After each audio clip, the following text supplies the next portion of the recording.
नमस्कार आप सभी के लिए। ये आज आपका एडिटोरियल द हिंदू में पब्लिश हुआ है। लिखा किसने है? टी जयरामन ने एंड तेजल कनिटकार ने। तो इन दोनों ने ये एडिटोरियल लिखा है किस चीज़ पर बेस्ड? अभी रिसेंटली हम यूएन ने या संयुक्त राष्ट्र ने भारत से ये कहा है कि आप 2020 के बाद कोयला में क्या इन्वेस्टमेंट करना बंद कर दो, या कोल से जिस चीज़ का जनरेशन होता है वो करना बंद कर दो। उसी चीज़ में उसके क्या इफेक्ट होने वाले हैं, क्यों बंद नहीं कर सकता इंडिया? क्योंकि सीधी सी बात है, लो कॉस्ट में आपको ज़्यादा एनर्जी प्रोवाइड होती है कोयला से, और दूसरे जो नवीनीकरणीय स्रोत हैं उनसे क्या होता है वो कॉस्टली पड़ते हैं, और उस सब का एक आपका फाइन प्रोडक्ट पे अफेक्ट पड़ता है। उन्हीं सब चीज़ों के बारे में ये डिस्कस कर रहे हैं। क्या बोल रहे हैं, कैसे बोल रहे हैं, तो आइए हम डिस्कस करते हैं। अगर आपने चैनल को सब्सक्राइब ना किया हो तो please hit the subscribe button. अब आप इसका शीर्षक देखो, reject this inequitable climate proposal. एक ऐसा प्रस्ताव जो एक अन्यायपूर्ण है, तो ऐसे प्रस्ताव को आप क्या कर दो? रिजेक्ट कर दो। रिजेक्ट दिस इनइक्विटेबल, इनइक्विटेबल मतलब अन्यायपूर्ण, दोषपूर्ण, या जिसमें बराबरी का भाव ना हो, ऐसे क्लाइमेट प्रपोजल या जलवायु के जो प्रस्ताव है उसको आप क्या कर दो? अलग कर दो। The UN Secretary General Antonio Guterres called for India to give up coal immediately and reduce emission by 45% by 2030 is a call to deindustrialize the country and abandon the populations to permanent low development trap. UN के secretary है Antonio Guterres. उन्होंने India से कहा है कि वो give up कर दे। किस चीज़ से गिव अप कर दे? इमिडिएटली गिव अप करे। किस चीज़ से? कि जो कार्बन का एमिशन है वो 45% तक कम कर दे अपनी कंट्री के अंदर।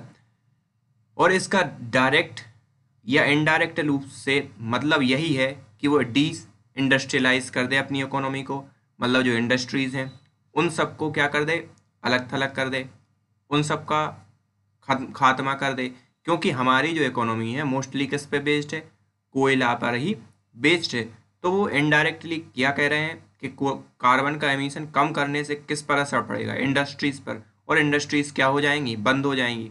क्योंकि उतना जो कॉस्ट है वो हमारी कंट्री में उतना झेल नहीं पाती इंडस्ट्रीज़। क्यों? क्योंकि उनका फिर प्रोडक्ट पे असर पड़ेगा, और जब प्रोडक्ट पर असर पड़ेगा तो इतना हायर अमाउंट वाला प्रोडक्ट भारत की जनता भी इतनी सक्षम नहीं है कि वो खरीद पाए।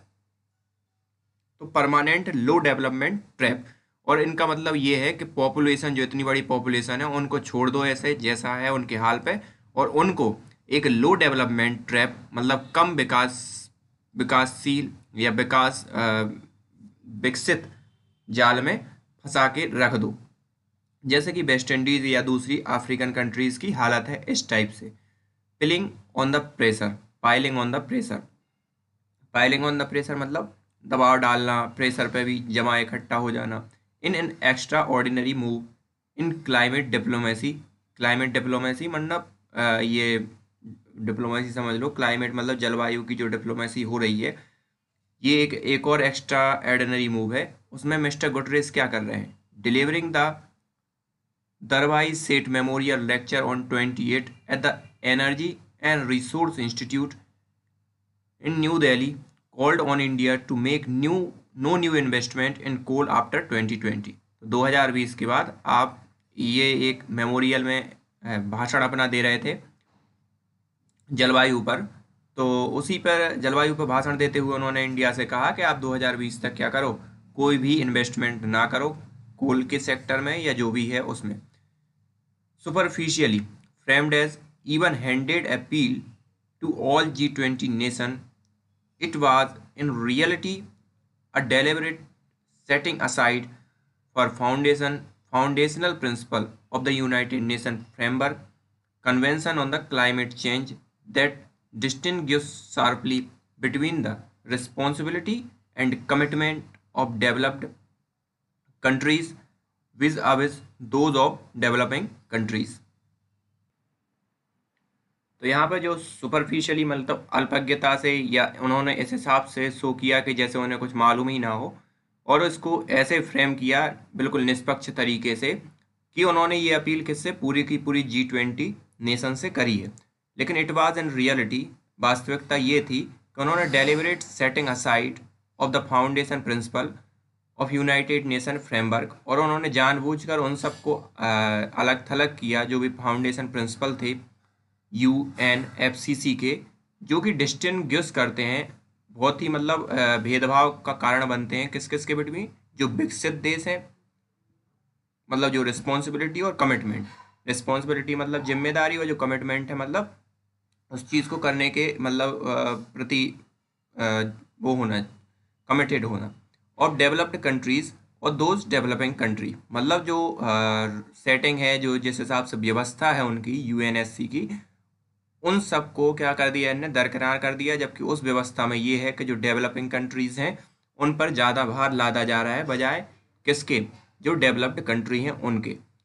Delivered on Indian soil at a premier climate institution in the country, and in the presence of India's external affairs minister, the speech was an unmistakable ratcheting up a pressure on India in the climate arena। तो ये कहाँ, भारत की मिट्टी पर उन्होंने speech दी। कहाँ पर दी, एक बहुत ही अच्छे प्रतिष्ठित संस्थान में स्पीच दी। किसके प्रेजेंस में दी, हमारे जो एक्सटर्नल अफेयर मिनिस्टर थे उनके सामने स्पीच दी। तो ये क्या हो जाता है कि ये मतलब एक प्रेशर बढ़ाया जा रहा है। रेचनिंग मतलब एक चीज़ का जो बढ़ाना, एक स्टेप फॉरवर्ड जाना, तो प्रेशर बढ़ाया जा रहा है इंडिया के ऊपर बगैर किसी मिस्टेक के। ये एक दबाव टाइप का डाला जा रहा है जलवायु के फॉर्म में, जलवायु के हिसाब से अगर बात करें तो। Subsequently at a press conference at the UN headquarters on September 9, while releasing the latest climate report on World Meteorological Organization, he has upped the ante even further by asking China and India to to reduce their emission by 45% by 2030 on a par with developed country। और फिर क्या हुआ सब्सीक्वेंटली, मतलब उसी के कालानुक्रम में या उसी को अगर देखते हुए, तो उन्होंने प्रेस कॉन्फ्रेंस भी की। कहाँ प्रेस कॉन्फ्रेंस की, 9 नवंबर सितंबर 9 को UN हेडक्वार्टर में उन्होंने प्रेस कॉन्फ्रेंस की, और उन्होंने लेटेस्ट क्लाइमेट रिपोर्ट को क्या किया, रिलीज़ किया। उस समय ये प्रेस कॉन्फ्रेंस हो रही थी वर्ल्ड मेट्रोलॉजिकल ऑर्गेनाइजेशन में। ही हैज़ अप्ड, और उन्होंने उसी चीज़ पर जोर दिया कि चाइना और इंडिया को क्या करना चाहिए, कार्बन एमिशन को 45% तक घटाना चाहिए 2030 तक, on a par with developed country. तो किनके साथ, जो डेवलप्ड कंट्री है उनके जैसा। To add insult to injury, insult पहले आपने अपमान किया और फिर आपने क्या कर दिया, घाव भी दे दिया। The advice was delivered after it was evident that India. अब एडवाइस किस समय दी गई, ये आप ध्यान रखना, ये एडवाइस उस समय दी जा रही थी कब, आफ्टर इट वॉज एविडेंट, जब ये जगत प्रख्यात था, या जगत में ये इसका एविडेंट मतलब प्रख्यात होता है, लेकिन ये जगत जगत में क्या था, जग जाहिर थी ये बात, that India with the lowest per capita income among G20, पूरे के पूरे जो G20 कंट्रीज हैं उनमें सबसे कम मतलब लोएस्ट है पर कैपिटा इनकम की अगर बात करें, मतलब प्रत्येक व्यक्ति की आय जो GDP के हिसाब से निर्धारित होती है वो सबसे कम है। Is under going the worst economic contraction among them currently, और वर्तमान अगर परिवेक्ष में देखा जाए तो वो कॉन्ट्रैक्शन बहुत ही सिकुड़न है आर्थिक कोविड-19 के कारण अर्थव्यवस्था का।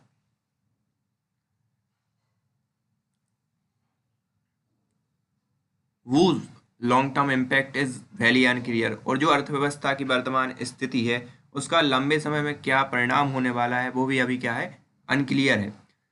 What is the state of India's climate action today. अब लेकिन इस बात पे ये देखना चाहिए कि जो अभी स्टेट है इंडिया की क्लाइमेट एक्शन पे वो क्या है, मतलब पोजीशन क्या है। The UN secretary general is quite aware that India by any yardstick of reckoning is punching at least on a par, if not above, it weight in responsibility and economic capacity in climate actions. UN secretary general इस बात से बिल्कुल अवगत हैं, इस चीज़ से उन्हें मालूम है कि जो किसी भी यार्ड स्टिक से आप उनकी क्या कर लो, गणना कर लो, तो क्या इंडिया क्या कर रहा है, कोशिश कर रहा है कि भाई उसके मतलब नीचे ना हो तो उसके समतुल्य हो, या उसके उस क्षेत्र में प्रयास कर रहा है कि नवीनीकरणीय ऊर्जा का क्या हो, जोर दिया जाए और कोयला की उस कोयले को कम किया जाए। इफ़ नॉट अबव, अगर उससे ज़्यादा नहीं है तो लगभग रिस्पॉन्सिबिलिटी ले रहा है, चाहे इकोनॉमिक कैपेसिटी हो और क्लाइमेट एक्शन हो, दोनों चीज़ों में। तो इंडिया ऐसा नहीं है कि वो उस चीज़ को कर नहीं रहा है, कंपेयर टू अनदर वन उनसे ज़्यादा ही कर रहा है। इंडियाज़ ट्रैक रिकॉर्ड, अब इंडिया का ट्रैक रिकॉर्ड है क्या आखिरकार अगर देखा जाए तो, its renewable energy programme is ambitious while its energy efficiency programme is delivering specially in the domestic consumption sector. तो उसका जो नवीनीकरणीय जो एनर्जी प्रोग्राम है बड़ा ही महत्वाकांक्षी है, जबकि एनर्जी इफिशियंसी प्रोग्राम वो क्या कर रहा है, डिलीवरिंग कर रहा है स्पेशली कहाँ कहाँ पे, एनर्जी इफिशियंसी मतलब जहाँ एनर्जी बचाई जा सकती है वहाँ पर डोमेस्टिक कंजप्शन सेक्टर में, मतलब जो घरेलू उपयोग है वहाँ पर तो वो कर ही रहा है। जैसा कि आपने देखा होगा अभी बहुत से एयरपोर्ट वगैरह भी क्या सोलर पैनल से बना दिए गए, और सौर एनर्जी या सोलर एनर्जी को क्या कर रहे हैं, तवज्जो दी जा रही है और उसको बढ़ाया जा रहा है देश के अंदर घरेलू डोमेस्टिक उत्पादन में। India is one of the few countries with at least 2 degree Celsius warming compliant climate action, और इंडिया उन चुनिंदा कंट्रीज़ में एक है जिसका 2 डिग्री सेल्सियस से जो वार्मिंग या जलवायु की गर्माहट है वो कम है, and one of the much smaller list of those currently on track to fulfilling their Paris agreement commitment. और उस लिस्ट में, उस चुनिंदा चुनिंदा लोगों की लिस्ट में भी शामिल है जो पेरिस एग्रीमेंट हुआ या पेरिस पे जो जलवायु समझौता हुआ उसको क्या कर रहा है, फुलफिल कर रहा है या फुलफिल करने की कोशिश कर रहा है, या उसके प्रति कमिटेड है कि वो फुलफिल करेगा। Despite accelerated economic growth of recent decade, India's annual emission at 0.5 ton per capita are well below the global average of 1.3 ton, and also those of China and United States and European Union, the three leading emitters in the absolute term whose per capita emission are higher than this average।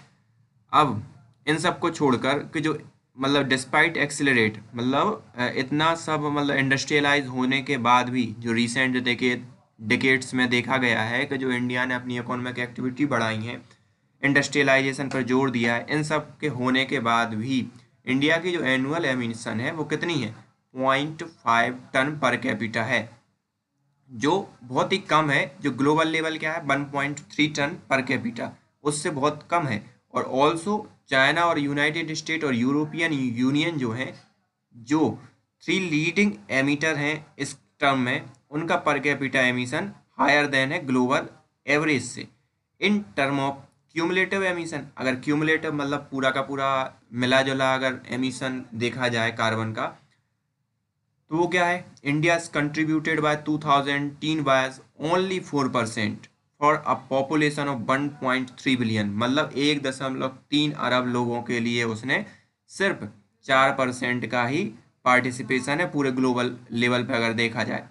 Where as the European Union with population of 448 million was responsible for 20%।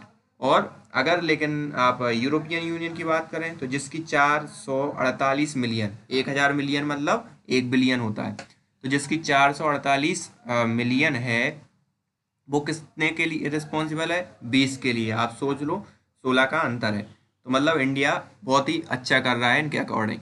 What then lie behind the UN chief's call to India to set aside coal right away. तो फिर ऐसा क्या है कि जो UN chief ने जो statement दिया है इंडिया के लिए, उसके पीछे कौन सी चीज़ काम कर रही है।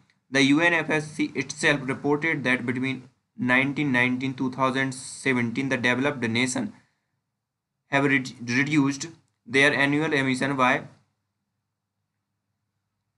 only 1.3%। तो जो विकसित देश से रसिया और ईस्ट यूरोप को छोड़कर वो रिड्यूस कर चुके हैं अपना जो सालाना एमिशन है कार्बन का 1.3% तक। दिस अमाउंट टू प्रैक्टिकली निल, और ये अमाउंट प्रैक्टिकली अगर देखा जाए तो कुछ नहीं है, निल है या नगण्य है। गिवन द इनएविटेबल एरर, एक अनिवार्य error in such a counting, मतलब एक ऐसी काउंटिंग में अगर कोई एरर भी हो जाए तो भी इतना चीज़ें आ जाती हैं सामने। While talking about their phasing out of coal which is often a decade or more into the future, the global north has obscured the reality of this continued dependence on oil and natural gas, both equally fossil fuel, with no timeline for their phase out. अब जब हम बात कर रहे हैं किसकी, कि हम फेज आउट कर लेंगे कोल से, विच इज़ ऑफन डिकेड, एक प्राय एक दशक में या फर्दर उसमें, लेकिन जो ग्लोबल नॉर्थ है, ठीक है, वो अभी भी क्या है, अस्पष्ट है। कैसा अस्पष्ट है कि reality of its continue dependence, मतलब वास्तविकता ये है कि जो उनको डिपेंडेंस है नेचुरल गैस पे, कोयला पर और जो फॉसिल फ्यूल है उन सब पर, वो कब तक ख़त्म होगी ये अभी कोई निर्धारण नहीं है कि कब वो ख़त्म होने वाली है या कब इन सब चीज़ों से वो फेज आउट कर लेंगे। While it is employee clear that their commitment into the future set the world on a path for almost 3 degrees Celsius warming. They have diverted at attention by fusy talk of carbon neutrality by 2015 and the passage of resolution declaring a climate emergency that amount to little more than moral posturing. While or it is clear that, ये मतलब बहुत ही clear है, बहुत आयत मतलब इस हिसाब से क्लियर है कि उनका जो कमिटमेंट जो फ्यूचर में सेट है कि भाई जो वर्ल्ड का ऑलमोस्ट 3 डिग्री सेल्सियस वार्मिंग होना चाहिए, उस समय वो क्या कर रहे हैं, they have delivered attention by fuzzy talk, और वो अपनी जो डाइवर्टेड अटेंशन, सॉरी डिलीवर्ड नहीं, डाइवर्ट कर रहे हैं attention by fuzzy talk of carbon neutrality. Carbon neutrality मतलब 2050 तक कार्बन न्यूट्रलिटी पर बात कर रहे हैं। And the passage of resolution declaring a climate emergency that, और एक पैसेज चला रहे हैं कि रिजोल्यूशन करें कि डिक्लेयरिंग करें क्लाइमेट इमरजेंसी है, that amount to little more than moral posturing. और ये क्या कर रहा है कि जो मोरल पॉस्चरिंग आप करते हो उससे थोड़ा सा ज़्यादा है, या ज़्यादा आप कर रहे हो, क्योंकि इसमें क्या होगा, जो विकासशील देश हैं उनकी तो उनके पास तो इतना पैसा भी नहीं है कि वो नवीनीकरणीय स्रोत को क्या कर सकें, अफोर्ड कर सकें। A first world strategy alongside large section of first world environmentalist opinion, while unable to summon up the domestic political support required for climate action, have turned to pressure the developing countries to bear the burden of climate mitigations.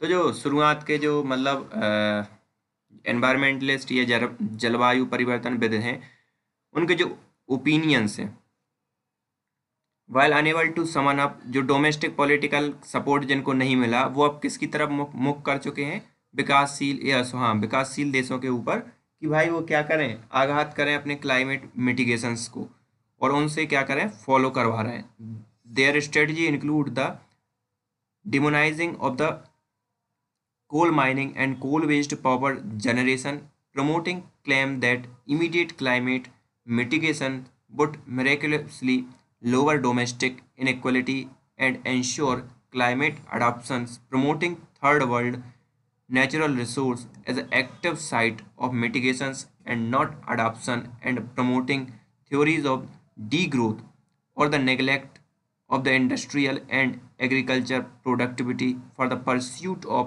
Climate change mitigations. तो उनकी strategy में क्या है, या उनकी जो रणनीति उसमें ये है कि डेमोनेटाइजिंग द कोल माइनिंग, मतलब इन सबको क्या कर दो आप, कोल माइन है या कोल बेस्ड पावर जनरेशन है, उनको क्या डिमोनाइज कर दो, और जो भी प्रमोटिंग क्लेम है इमीडिएट क्लाइमेट मिटिगेशन, और प्रमोट करो इस क्लेम को कि तुरंत के तुरंत मिटिगेट या कम करो किसमें, क्लाइमेट में वुड मेरिकुलसली लोअर डोमेस्टिक इनइक्वलिटी, मतलब वो आश्चर्यजनक रूप से क्या कर देगा, डोमेस्टिक जो इनइक्वलिटी है वो क्या कर देगा, कम कर देगा। इंश्योर करवा देगा कि क्लाइमेट एडॉप्शन है, प्रमोट करेगा इस प्रकार के थर्ड वर्ल्ड को natural resource as a active site or active site of mitigation and not adoption. तो जो नेचुरल रिसोर्स हैं वो क्या हो जाएंगी, एक्टिव साइट हो जाएंगी मिटिगेशंस की, ना कि उनको अडॉप्ट किया जाएगा। And promoting theory of D growth, और प्रमोट कर रहे हैं डी ग्रोथ की थ्योरी को, जिसमें इंडस्ट्रियल को, एग्रीकल्चर प्रोडक्टिविटी को क्या कर रहे हैं, नेग्लेक्ट कर रहे हैं, सिर्फ किस लिए कि जो क्लाइमेट चेंज मिटिगेशंस हैं उनको परस्यूट करने के लिए। तो ये उनकी पूरी की पूरी रणनीति है। All of these are accompanied by increasing appeal to multilateral और first world financial and development institution to force this agenda on a developing countries। और इसको इंक्रीजिंग अपील की तौर पर क्या कर रहे हैं, वो प्रदर्शित कर रहे हैं। कहाँ पर कर रहे हैं, जो मल्टीलेटरल या जो बहुत बड़े बड़े संस्थान है वहाँ पर, उसको इस एजेंडा के थ्रू और फोर्स किस पे किया जा रहा है, जो डेवलपिंग नेशन है, डेवलपमेंट इंस्टीट्यूशन के द्वारा, और किस पर, डेवलपिंग कंट्रीज पर। A section of concern youth in the developing countries fearful of their futures but unsensitized of global and international inequalities have also helped promote the undifferentiated rhetoric of climate emergency for which all are held equally responsible। तो यहाँ पर क्या है, एक section of concern youth जो developing nation में है, वो किस चीज़ के लिए, जॉब के लिए तलाश कर रहा है। अब इंडस्ट्रीज नहीं होंगी तो क्या हो जाएगा, जॉब नहीं होगा, मतलब उसका फ्यूचर क्या खतरे में पड़ जाएगा।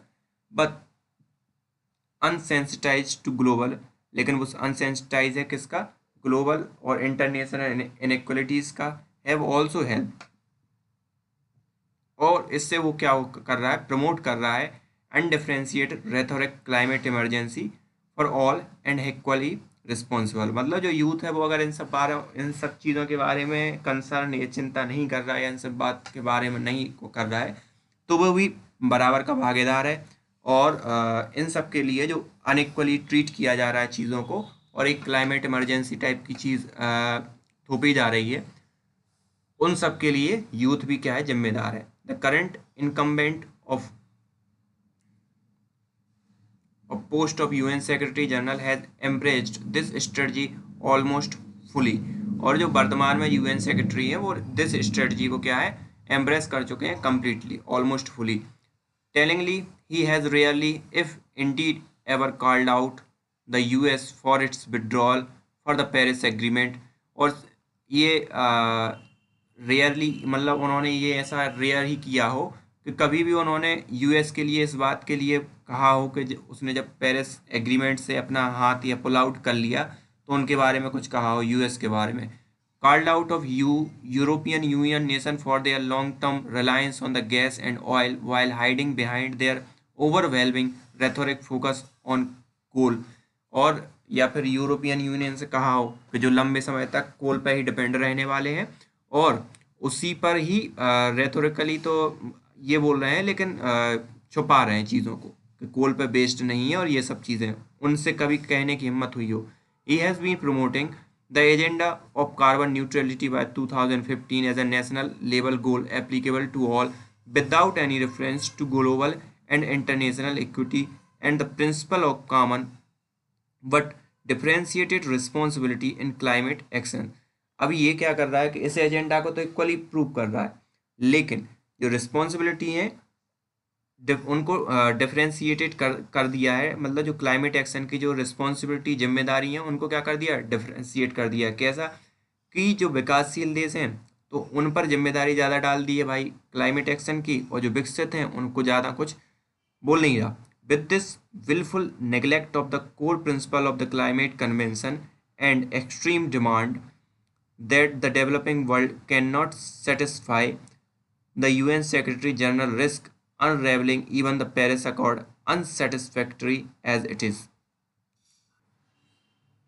तो जो भी है, विद दिस जो जानबूझकर किए जाने वाले जो नेग्लेक्ट किया जा रहा है, किसको, जो प्रिंसिपल हैं, सिद्धांत के हैं, किसके, क्लाइमेट कन्वेंशन के। Eight extreme demand that developing world can not satisfy, और जो एक्सट्रीम डिमांड की जा रही है वो डेवलपिंग वर्ल्ड मतलब जो विकसित विकासशील देश हैं वो उसको सेटिस्फाई नहीं कर सकते।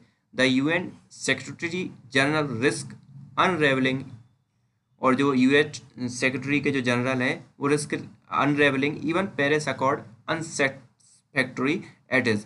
तो एक हिसाब से अनरेवलिंग है, जैसे कि पेरिस अकॉर्ड में अनसेटिस्फैक्टरी है, और जिस कारण से जो अमेरिका है उसने क्या किया, पुल आउट किया, क्योंकि बहुत सी ऐसी कंडीशंस थी जो अमेरिका फुलफिल नहीं कर पाता। Ending coal investment, what will be the consequences if the India indeed sees all coal investment from this year, this very year, मतलब तुरंत ही अगर इंडिया पूरे के पूरे इन्वेस्टमेंट कोल से अलग कर ले तो क्या होने वाला है।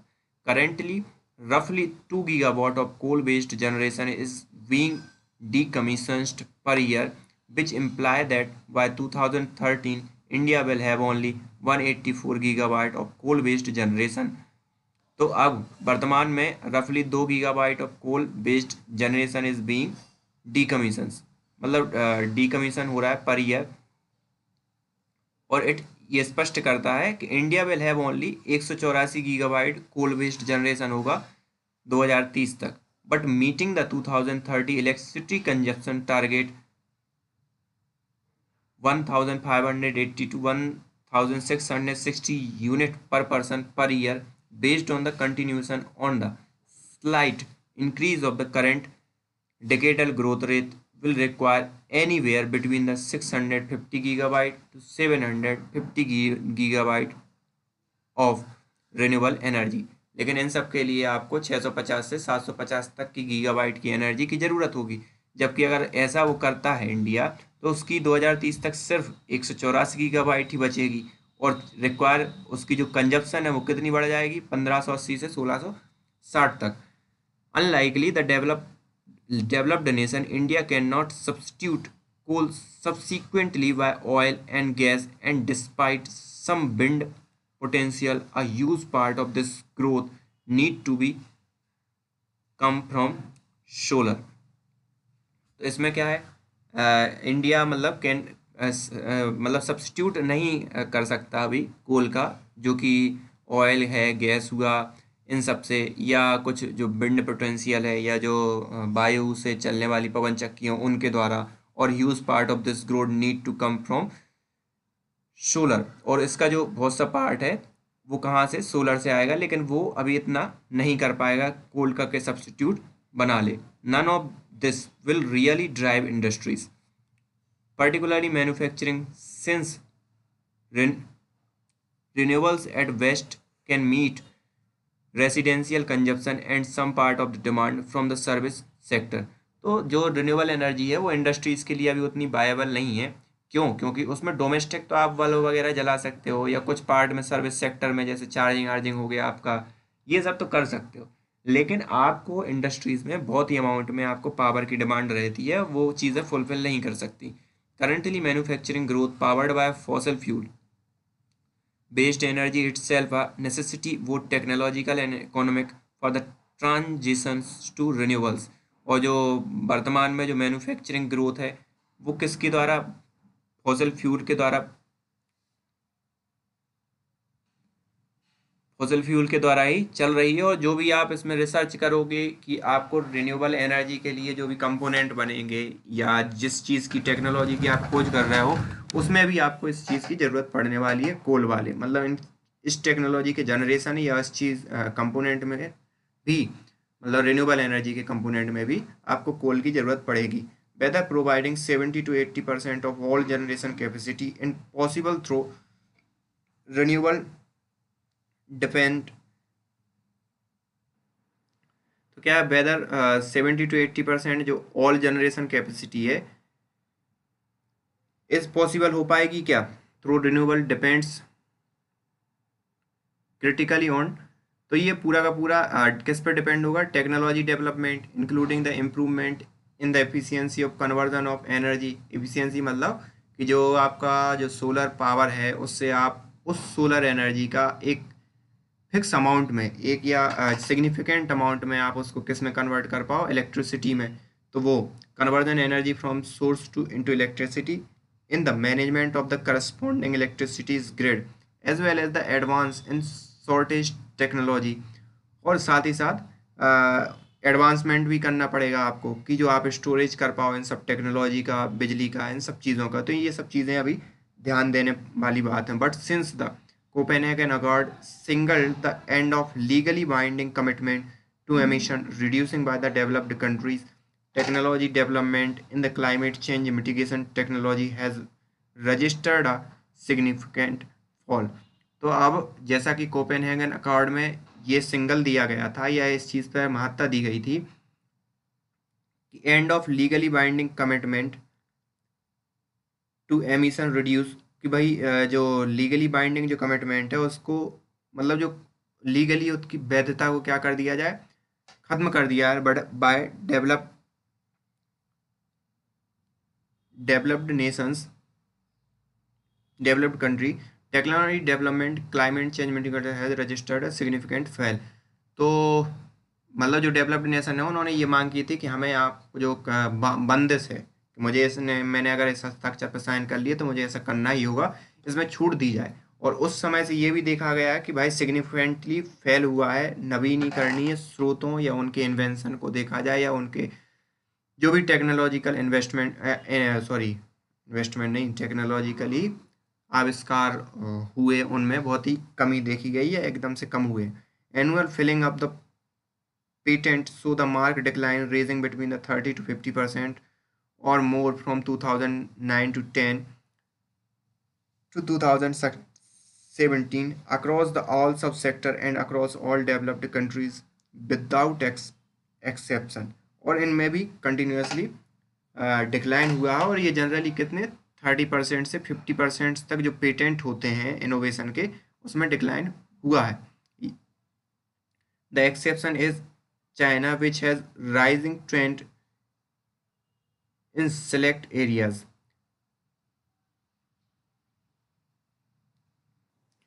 और अगर चाइना एक अब बात की तरह देखा जाए तो उसके भी ट्रेंड क्या हो रहे हैं, बढ़ रहे हैं एक सिलेक्टिव एरिया के अंदर। Regrettably India's presence in such patenting hovers between the minimal to near vanishing, a persistent trend over the decade that is very difficult to reverse anytime soon। और इंडिया के भी जो पेटेंट हैं या जो innovation के ट्रेंड है वो भी क्या हो रहे हैं, बिल्कुल एकदम मतलब या तो बहुत ही मिनिमल है या बिल्कुल खत्म ही की कगार पर है। मतलब जो इनोवेशन है या टेक्नोलॉजी रिन्यूएबल एनर्जी की, तो वो ये नहीं है, ये बहुत ही डिफ़िकल्ट है कि तुरंत के तुरंत वो क्या हो जाएंगे, रिवर्स हो जाएंगे या तुरंत से वो एकदम से ज़्यादा टेक्नोलॉजिकल एडवांसमेंट सामने आने लगेंगे और पेटेंट होने लगेंगे। Lacking production capacity in renewable energy technology and their large scale operation development on the scale will expose India to increase and severe dependence on external sources and supply chain। और lacking production capacity of किस में, renewable energy में, technology और जो भी large scale operation है, deployment on the scale, वो expose करेंगे इंडिया को to increase severe dependence on external source and supply chain. तो वो क्या कर देंगे, दूसरे की जो मतलब तो अगर आपने मतलब जैसे सौर ऊर्जा पर हुआ या कोई भी जो चीज़ हुआ तो वो आपको क्या करने पड़ेंगे, सामान मंगाने पड़ेंगे। क्यों, क्योंकि आपके देश में तो ऐसी ना कोई टेक्नोलॉजी है ना इस टाइप का कोई प्रोडक्शन हो रहा है। तो आपको क्या है, जो विदेशी वो है उस प्रोडक्शन पर आपको डिपेंड रहना पड़ेगा, वहाँ की सप्लाई चेन पर डिपेंड रहना पड़ेगा। और ये भी एक सत्य बात है, it is also a truism that renewable alongside coal will generate directly and indirectly far more employment than renewable alone। और जो ये भी बात सत्य है कि कोल के साथ, रिन्यूएबल के साथ कोल अगर होता है तो वो ज़्यादा एम्प्लॉयमेंट जनरेट करेगा बजाय इसके कि अकेले आप रिन्यूएबल एनर्जी पर बेस्ड रहो। Apart from the impossibility of India implement 45% reduction in the emission by 2030, और इन सबसे दूर हटकर कि जो मतलब इम्पॉसिबिलिटी है कि 2030 तक वो इतना रिड्यूस कर ही नहीं सकता इंडिया, 45% तक रिडक्शन कर ले अपने कोल कंजप्शन में। तो उन सब से बातों से दूर हटकर एक बात करते हैं कि the advice by UN secretary general taken all together amount to asking for the virtual deindustrialization of India and stagnation in a low developed track for a vast majority of its population. Advice by the मतलब जो advice bye दिया गया है मतलब Guterres द्वारा या UN general secretaries के द्वारा, उनने ये एडवाइस नहीं दिया है कि आप 45% तक कम करो, बल्कि उन्होंने ये कहा है वर्चुअली आभासी तौर पर कि आप डी इंडस्ट्रियलाइज कर लो आप इंडिया के लिए, और लो डेवलपमेंट ट्रैप में फंसा दो अपनी पूरी की पूरी पॉपुलेशंस को. India must unanimously reject UN Secretary General's call and reiterate its long-standing commitment to an equitable response to the challenge of the global warming. और सीधी सी बात है, इसको मना कर देना चाहिए, रिजेक्ट कर देना चाहिए. अनोनिमसली मतलब सर्वसम्मति से इसको रिजेक्ट कर देना चाहिए, और its long standing commitment to all equitable response to challenge of the global warming. और उनको कहना चाहिए कि भाई हमारे रिस्पॉन्स है, हम जिम्मेदारी लिए हैं और I will do what can I do.